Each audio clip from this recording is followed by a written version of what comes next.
Competition Asrath and Krithik Kaish. ಇದುವರೆಗೆ Asrath 4 ಗೇಮಲ್ಲಿ ಗೆದ್ದಿದ್ದಾನೆ.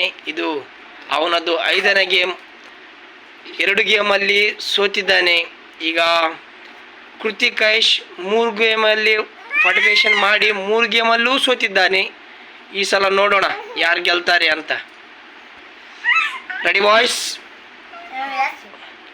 1 2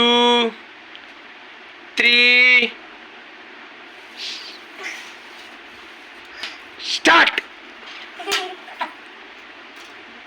super super Krithik Kaish, super super Krithik Kaish, super Krithik Kaish, super.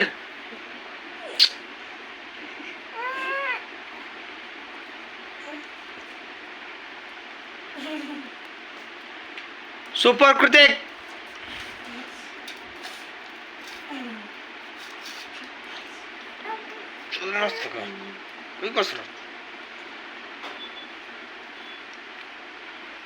ಕಮಾನ್ ಕುರಿ.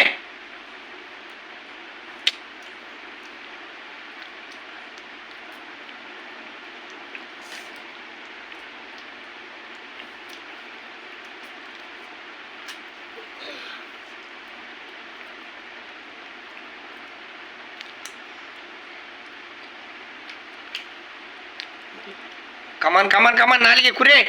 ಕೃತಿಕ್ ಕೈಶ್ ನಾಲಿಗೆ ನಾಲಿಗೆ.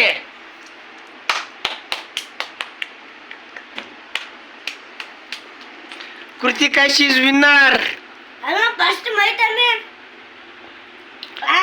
ಏನಕ್ಕೆ ವಿನ್ನರ್ ಅಂದರೆ ಕೃತಿಕ್ ಕೈಶ್ ಅವರು ನಿಧಾನವಾಗಿ ಎಲ್ಲವನ್ನು ಸಂಪೂರ್ಣವಾಗಿ ತಿಂದರು. ಆದರೆ ಅಸ್ರಾತ್ ತನ್ವೀರ್ ಅವರು ಬರೀ ಎಲ್ಲವನ್ನು ಕೆಳಗೆ ಚೆಲ್ಲಿದರು, ಅರ್ಧಕ್ಕರ್ಧ ಕೆಳಗೆ ಚೆಲ್ಲಿದರು ನೋಡಿ ಫ್ರೆಂಡ್ಸ್. ಆದ ಕಾರಣ ಕೃತಿಕ್ ಕೈಶ್ ಅವರು ಗೆದ್ದಿದ್ದಾರೆ.